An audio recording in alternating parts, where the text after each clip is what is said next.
আমার বন্ধুগণ, শহীদ হতে চাইলেই কিন্তু আপনি সম্মুখ যুদ্ধে শহীদ হতে পারবেন না।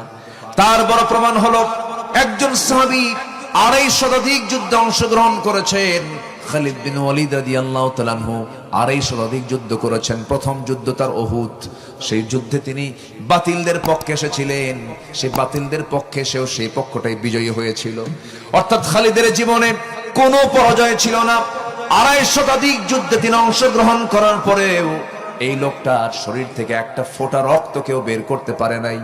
যখন তিনি দুনিয়া থেকে বিদায় নেবেন, ওমর ফারুকের শাসনামল তিনি দুনিয়া থেকে বিদায় নেবেন, মনটা তার খারাপ। ওমর ফারুক তাকে দেখতে এসে বলছে, খালিদ মন খারাপ করো না, তোমাকে সেনাপতির পদ থেকে সৈনিক বানাইছিলাম, আমি আল্লাহর ভয়ে তোমাকে বানাইছি, তোমার প্রতি হিংসা করে নয়। কারণ সবার ধারণা ছিল খালিদ যে যুদ্ধে যায় সেই যুদ্ধে বিজয় হয়ে যায়। ইমানের একটা গাফলত, ইমানের একটা গলত চলে আসতেছিল, এই জন্য তোমাকে সেনাপতির পদ থেকে সৈনিক বানিয়েছিলাম।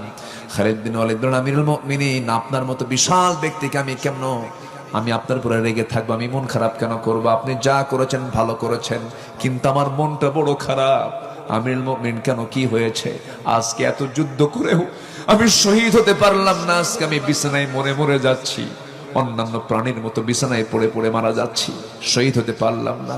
ওমর ফারুক বলছেন, ওরে খালিদ বিন ওয়ালিদ, তুমি কই হাদিসের কথা মনে পড়বো? ওই হাদিস কি তোমার ভুলে গেছো?